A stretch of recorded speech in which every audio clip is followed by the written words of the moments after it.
how long can you suppress a feeling? Right? How long can you suppress a feeling, man? That was the mood of everybody. Kill or be killed. They were the enemy. Simple as that. It was a very good atmosphere before the problem. Very good atmosphere. Brixton was a great place, you know. Everything that one needed was there. Because there was green banana, yam, sweet potato, breadfruit, and corn, and mangoes, and, you know, all these things that dribble them out water. You know, you could get them sugar cane and all these things. We had a feeling that we just weren't wanted in this country. Weren't wanted, that we were despised. We felt the police just didn't care. There was tensions already between us growing at the time, and that just pushed us further apart more than ever. You know, when I came to this country, I was told, if you get lost, or if you have any problem, just go to a policeman. Oh, yes, we were told that. You know, you wouldn't ask anybody directions. You would go to a policeman because you see them as nice people. I'm in the underground and I'm in Oxford Circus, changing tubes to come to Brixton. And that's when I first noticed these couple of men. They grabbed me. Excuse me, I'm arresting you for suspicion of pickpocketing from persons unknown. And I'm thinking, me no pickpocket, me a Rasta. Getting on a bus one time from Brixton, going to Clapham, and they came on the bus and said I was nicking a purse, took me off the bus, couldn't find nothing on me, they just gave me a good kicking and sent me away. You know, what could you do? There's like 5, 6 police and just you as a little black kid. They didn't arrest no one, they just beat us up and left us there. They used to raid dances. I was in one particular dance where they battered down the door, beat up women, beat up men. There was countless police vans outside on Elm Park that night. And I was one of those, in one of the police vans taken back to Brixton Police Station. My face pressed down to the floor.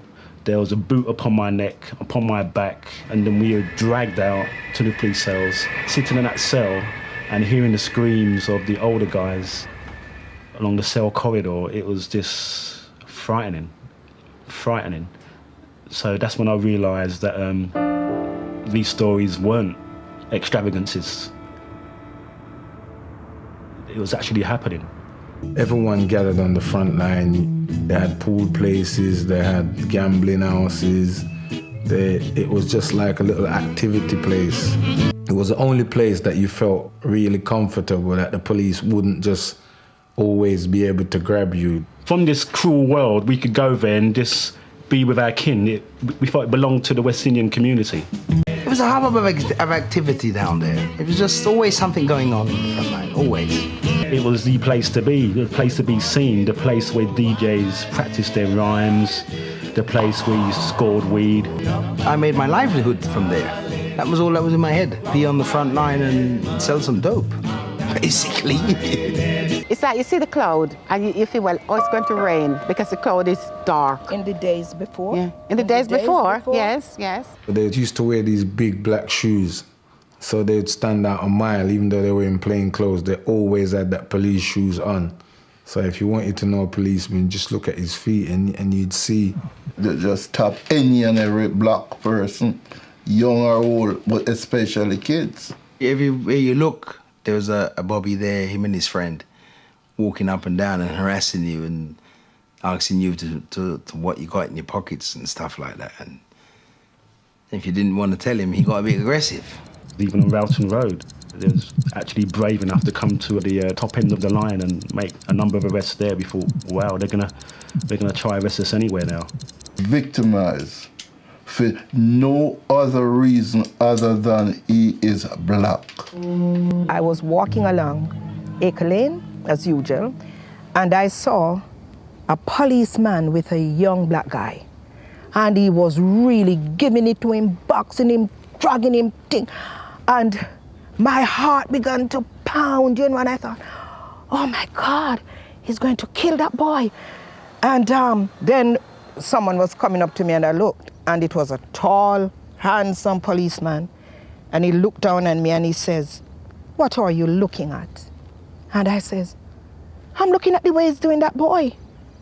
And he says, mind your own business and go your way before you get your share. And for him to speak to me like that, I think that was dreadful. And my share of what? What was he going to do to me? I was just taken aback and disappointed. You can't say anything. You can't stand and look because you will be told, move on. And if you refuse, you would be arrested. We had no hope. So it come to a point now that we didn't care anymore. We didn't care anymore. What are you going to do? Just sit and take it? I was actually in the pool room in Stass's playing the Space Invaders. I was like crazy about Space Invaders. I just used to sit on that machine forever. I was hustling, selling my weed.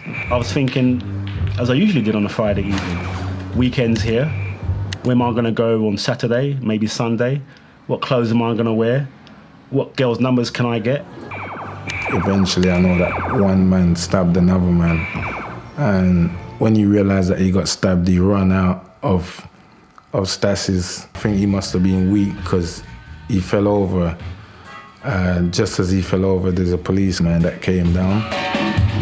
But we would all run out there thinking that, yeah, because, you know, you just want to see fight, innit? They're trying to nick the guy that's on the floor who's bleeding. So we're saying, look, can't you see that the man's bleeding? Can't you see that the man, it looks like he's dying? Because I'm sure I can remember he was changing color. The hospital was like 3-4 minutes down the road. You'll be there in 2 minutes as long as you put your sirens on.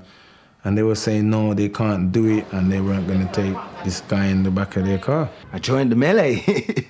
I joined the melee, so to speak. You got these three cops cornered, innit? And, you know what I mean, you're always being cornered by them. Next thing you know, bricks and stones and buckles start fling. Everything broke out right there and then. The nearest brick, the nearest bottle, whatever came to hand, I just picked it up and started throwing it. They had to back off. You know what I mean? And they couldn't, some of them couldn't even get in their cars and reverse up the road. They had to run. It was great. It was like what you always wanted to see. You always wanted to be a policeman, innit? That's just how it went. I felt at ease with myself. I didn't feel like I'd done something wrong. I just felt like I'd evened the score. As far as I was aware, that was it. You know what I mean? They got a good arse in and this would be it. You know, in the night, there was nothing else to talk about. We was all talking about it, and people knocking on the door. There was rumors around spreading that Michael had died. People were saying, oh, that, what kind of thing that? Why, how him for dead? If he is dead, it was definitely because of the police, because he was there for quite a while on the floor. The police stab up somebody, that's what alerted us. The police stab up somebody. And that went around Brixton like wildfire. The police have actually killed a youth. And we thought, oh my God, they really got it in for us now. You reach a point where you can't take anymore. We're going to do something about it. What we're going to do, you don't even know. But you start doing something. People who used to sleep till 3 o'clock in the afternoon were there in Brixton at 11 o'clock, just waiting to see what might happen next. Brixton looked a little more fuller than it did. Plus, there was a lot more police there. They're still stopping and searching people. They weren't interested in, like, let's calm it down because of what happened yesterday. It was still an intimidating kind of situation. That's the first time I could say we was ready for confrontation and we was waiting for something to react against. That's where the minicab place used to be. It was an African minicab driver by the name of Wadada.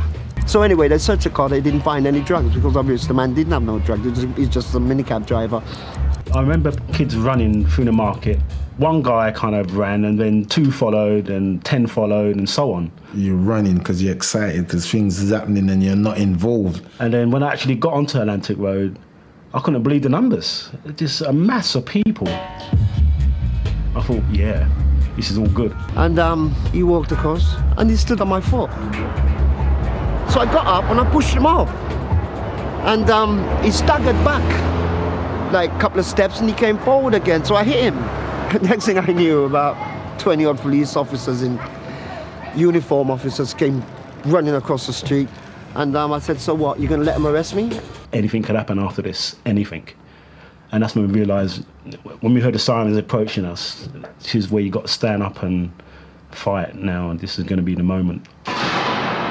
By then, the police had picked me up. I was, picked me up off the floor, and they threw me into the back of the van.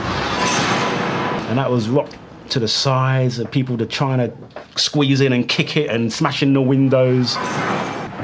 We'd desperately search for stones or anything, bricks. Once we find a piece, we'd pick it up, take a bit of a run up, charge down the road, throw it into their ranks, and just hurl it. Look around for another piece of brick or whatever, and the sky was just darkened. In that initial period, for the first half hour, the police had absolutely no control whatsoever, which was very empowering, very, right, let's bring it to them. There was a group of us up Brixton Hill, and we were walking back towards Brixton when a few people were running up and there was police sirens going off everywhere. And somebody told us that it had kicked off big time down in the line. I think I got a phone call from a friend saying that there's something's happening in Brixton. It was a riot, and I didn't know what a riot was, so it was a bit of a shock. I remember thinking, what's a riot? And then went down to investigate, as you do. I mean, everywhere was getting smashed at once. People were just getting into the shops, Woolworths, Bon Marsh, every jeweller's in town was getting done. A lorry was hijacked by a couple of lads on Brixton Road and driven into the jeweller's window, straight through the jeweller's window. And the window was so thick, plate glass or whatever, it just rolled down like a carpet. I think it was at that point in my mind, I just thought, right, I'm going to try and get as many things as possible. It was like ants to honey. There were so many people in there, just diamond rings, sovereigns rolling down the pavements. I sort of dragging stuff and things were on the floor, jewellery and rings. And then you sort of put what you could in your pockets. And I felt really elated. I thought, right, I've got some jewellery now. I don't know how I'm going to wear it, but I've got some jewellery. We were getting something that we'd always wanted, that we weren't able to afford. And nobody was telling us what we couldn't do and what we could do. We were doing what we wanted to do. The police had lost total control of the place. You'd have like 100 people, 150 people throwing bricks and bottles at the police while the looters were looting. So the police couldn't get near there to catch any looters. There was a sense of that after that first stone, maybe a bigger stone, maybe a bigger brick, maybe something even more evil to throw. Later on in the evening, then the new element came in, which was never seen before, and it was just a difference, and it was a potent weapon as well. It was called a petrol bomb. They just suddenly appeared. I don't know who was arranging them or whatever, but they were there on a curb. I was scared, I have to admit. I was scared at that point. To see those polices putting their tail between their legs and hightailing it down the road was a sight to behold. It was just a wonderful sight. They were just all over the place, as I remember it. They were scared. That was the mood of everybody. Kill or be killed. I remember I had a flashback to that police van moment with a boot on my neck and how I felt. Why should I stop mid-throw and say to myself, this is wrong, what you're doing is wrong? They were the enemy. Simple as that. The only way to defuse this situation is by decreasing the presence of the police within the area at the present time, because they see the police as their target, as the target that they want to attack. After a while, you often ask yourself, my God, how long can this go on? How long can we keep doing this? We didn't want them marching up that road. We didn't want them marching up the front line. And you know, once you start to get wet and stuff, you don't really want to hang about in wet clothes. So that was a factor. That was a factor. All the time, more reinforcements, more reinforcements. We just heard sirens all the time. I'm tired of this now. I'm fed up now. I felt that they could have been even more, just to make them know that this is the time. The streets were just full of bricks. That was a thing I noticed the most. Full of bricks, mortar, stones, bottles, smashed bottles. It's just a carpet. And the police were lined up, as far as the eye could see, sipping on their soups and teas and coffees out of polystyrene cups. And that's the first time I realised that these guys, they got homes to go to. They might even have family, brothers, sisters, mothers, whatever, probably worrying about them. Black kids were being purged off the streets. They were being beaten up in cells. The establishment had to acknowledge that. I stood up and I fought with them. I heard of a party is up near where I lived on Brixton Hill. And everyone knew about the riot. Everybody knew about it. Everyone had drink. Everyone had new clothes to show off. Rings and chains and things like that, and people had new suits and things like that to wear. People celebrated and drinking champagne. There was a few off license that got raided that day as well. I never had champagne before that night. I had a sip. The guy who had it wasn't willing to share it with everybody. He said, "Oh, you got your own drink." And the DJ had written some lyrics specifically for the occasion. Brixton riot, a murder. Police couldn't push it little further. Brixton riot, a murder. Brixton riot, a murder. If you love the Brixton riot, say murder, murder. And it was a joyous occasion. It looked good. It looked good at night time. The sky lit up because, I mean, there's quite a few cars burning and smoke in the sky, and you know. It's a good picture. It's a good picture. They decided to take us on, and this is our response. My first thought, I wonder what happened at Brixton. Broken windows everywhere, cars just dead, a melted policeman's helmet just lying on the road. You felt shame in a way to say, why, that's what you did to your own community.